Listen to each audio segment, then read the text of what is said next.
to your daily program. Welcome to ABNCB Newspaper Review. Here with me, I have the Punch newspaper and I have the Tribune newspaper for today. Firstly, we are going to feature into the Punch newspaper for today. Ekiti decide security forces mobilize as INEC move sensitive materials today. With just 2 days to the June 20 governorship election in Ekiti State, security agencies, electoral officials, and civil society groups have intensified preparation for what is expected to be one Nigeria's most closely watched off-cycle elections. The Independent National Electoral Commission will, on Thursday, begin the movement of sensitive election materials to the 16 local government areas of the state, while the Nigeria Security and the Civil Defense Corps have developed 10,000 personnel and the Nigeria Police Force has facilitated a comprehensive election security framework to safeguard the poll. The highlighted preparation came as the Court of Appeal constituted the Ekiti State Governorship Election Permissions Tribunal, where the Nigeria Air Force confirmed the successful influx of sensitive electoral materials to support the election and order by-election schedule for the same day. The development underscored growing efforts by electoral authorities and security agencies to guarantee a peaceful, transparent, and a credible election ahead of political activities across the states. Ekiti voters are expected to elect a governor from among candidates fielded by 13 political parties contesting the poll across the state's 16 local government areas and 177 ward and over 2,000 polling units. Ekiti decides security forces mobilize as INEC moves sensitive materials today. The full details of this story is inside the Punch newspaper for today. Another story here with me in the Punch newspaper for today. Opposition lawmakers berate Tinubu over worsening insecurity at Shi. The minority caucus of the House of Representatives on Wednesday delivered a scathing assessment of the state of the nation, accusing the administration of President Bola Tinubu of failing to address worsening insecurity, deepening economic hardship, and growing threats to democratic institutions. The caucus lamented that while these challenges persist, the government has remained focused on political calculation ahead of the 2027 general elections.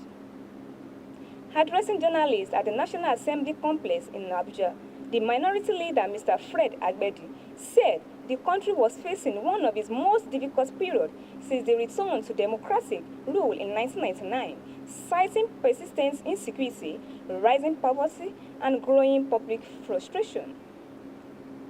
Nigeria is bleeding, Nigeria is confused, and Nigeria is being deliberately pushed to the brink by the government that has elevated 2027 election above the lives and welfare of its citizens, Agbedi declared. He said the caucus convened the press conference with a heavy heart but with unshaken resolve to speak truth to power, stressing that remaining silent amid the country's challenges would amount to complicity. The opposition lawmakers argued that 3 years in the Tinubu administration, Nigeria adhered to significant improvements in security and economic conditions despite repeated assurance from government officials. A major focus of the briefing was the recent state of Maj. General Reuben Abubakar, who was reportedly abducted alongside his wife in Katsina State before dying in captivity.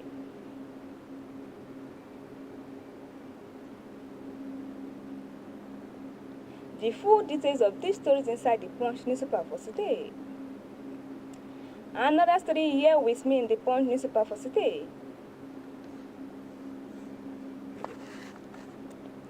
Face insecurity or step aside, Representative tell Tinubu. The minority caucus of the House of Representatives yesterday called on President Bola Ahmed Tinubu to either refocus governance or tackling majority hardship or step aside, warning that Nigeria is facing what it described as deepening insecurity, judicial controversy, and democratic backsliding ahead of the 2027 elections. The lawmaker also called on the president to suspend political activities for his re-election and squarely address the rising security challenges and economic problems facing the country.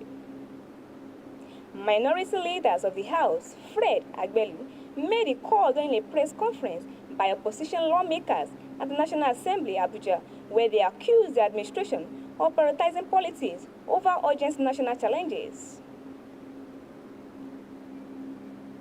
Communities across states such as Plateau, Kwara, Niger, Benue, Sokoto, and Safara had witnessed attacks and killings by bandits, leading to displacement of hundreds of residents.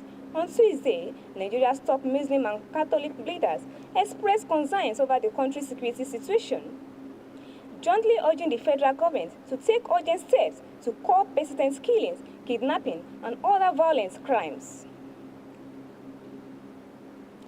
Fix insecurity or step aside, Representative Sel Tinubu. The full details of these stories inside the Punch newspaper for today.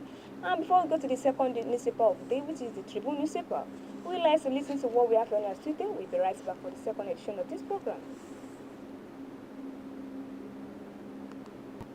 Discover the uniqueness in the entertainment industry. African Broadcasting Network, ABN, is now the pace setter in the industry. Do you want to advertise your product and services? Count on us. We will do it much more than your expectations. African Broadcasting Network, ABN, will deliver quick and prompt services. Our quality and clarity stands us out when it comes to delivering quality broadcasting. Our staffs are hardworking and versatile in the specific field of office. Our environment is so conducive and we are open to all. We also give advice on how to run your business profitably. African Broadcasting Network is situated at 9894 OSUN Street, Suite 875, Houston, Texas 77036. Contact phone 281-652-8396 and 832-490-8203. Website www.abntvnetwork.com. ABN, celebrating Africans' rich culture. Welcome back to the second edition of this program, which is the Tribune newspaper.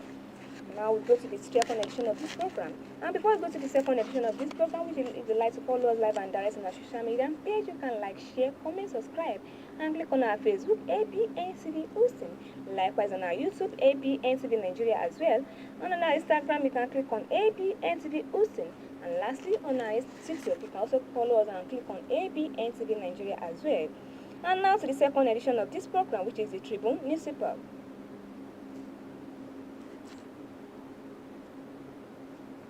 UNESCO representative apps on increased investment in education, teacher training in Nigeria. President of UNESCO, Read and Earn Federation, Prince Abdulsalam Lagodi Arumiyan, has called for increased investment in education, teacher training, and stronger measures for eradicate children labor, and warning that meanness has become a major driver of insecurity and tourism in Nigeria. Speaking as Nigeria marked International Day Against Child Labor, Lagodi Arumiyan described child labor as a forgotten pipeline to tourism, stressing that millions of vulnerable children denied access to education are increasingly becoming easy targets for recruitment for extremist crime. According to him, the country's persistent security challenges are closely linked to the growing numbers of out-of-school children, many of whom are focused into exercise labors and deprived of opportunity for learning and development. Nigeria faces one of the world's most severe child labor crises. Children who should be in the classroom are instead found working on the streets, working in mines, farms, and other dangerous environments. These vulnerable children are easily exploited by criminals and tourism groups.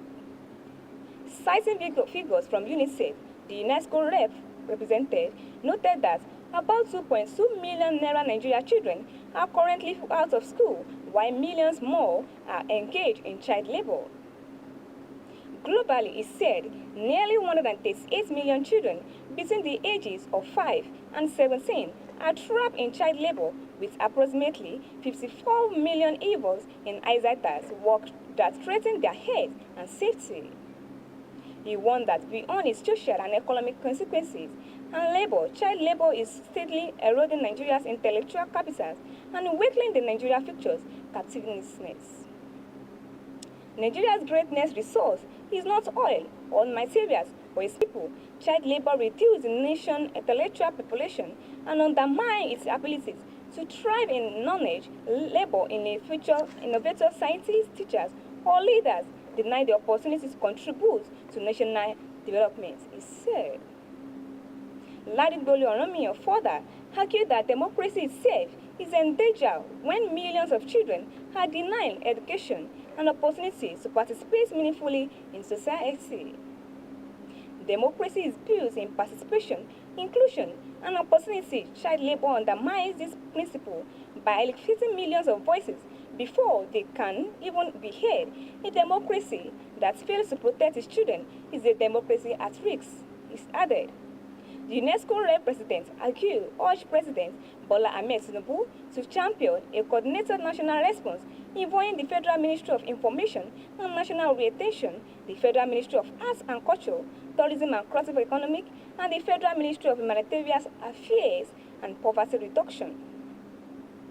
According to him, addressing child labor and its link to insecurity require innovative strategy that combine cultural restitution, effective information management, and targeted materials interventions.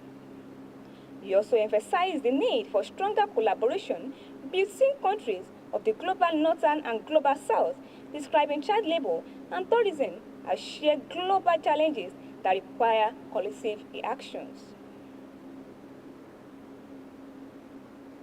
UNESCO ref apps on increased investment in education, teacher training in Nigeria. The full details of this story is inside the Tribune newspaper for today. Another story here with me in the Tribune newspaper for today, which is the last story here with me.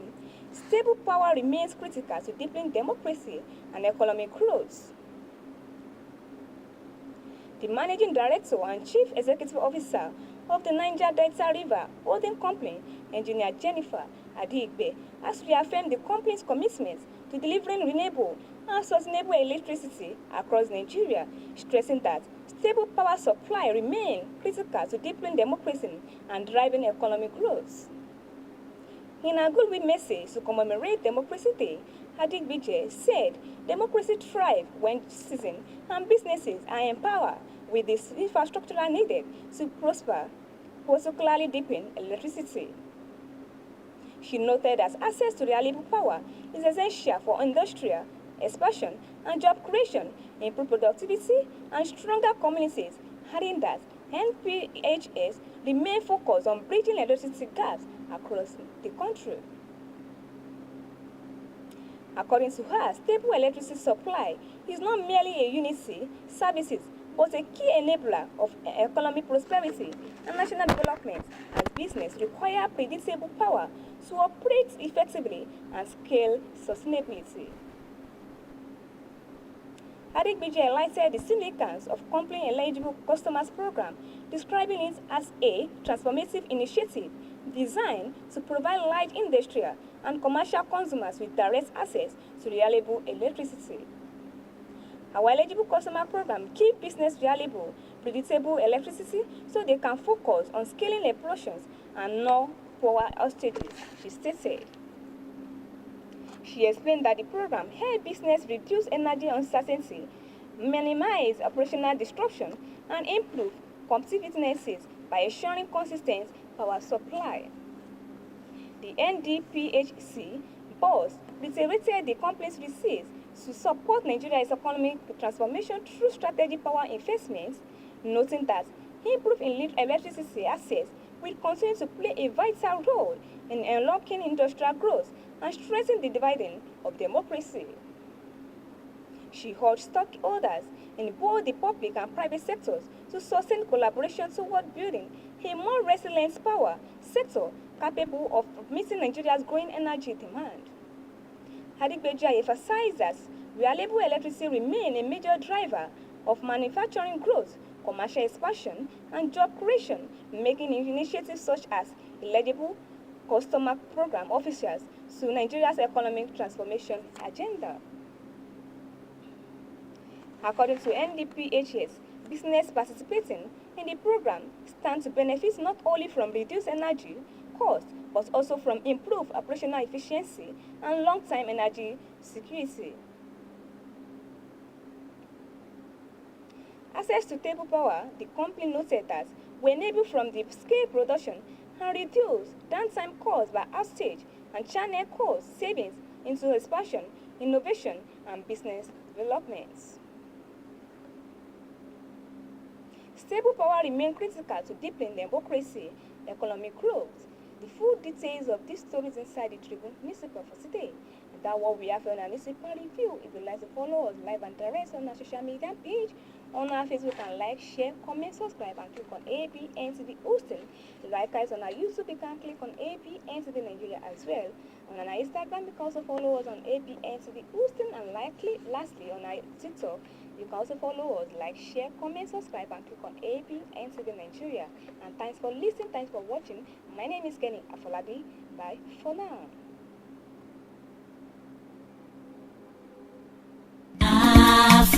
African Broadcasting Network.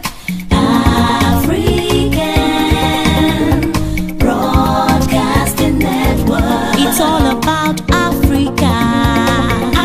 It's all about motherland. Celebrating rich cultural heritage. ABN, we bring the best. It's Africa.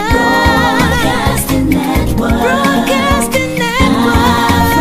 African Broadcasting Network.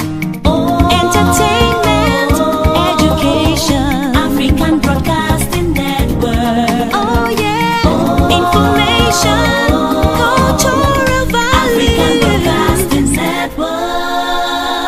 ABN, celebrating Africa's rich cultural heritage.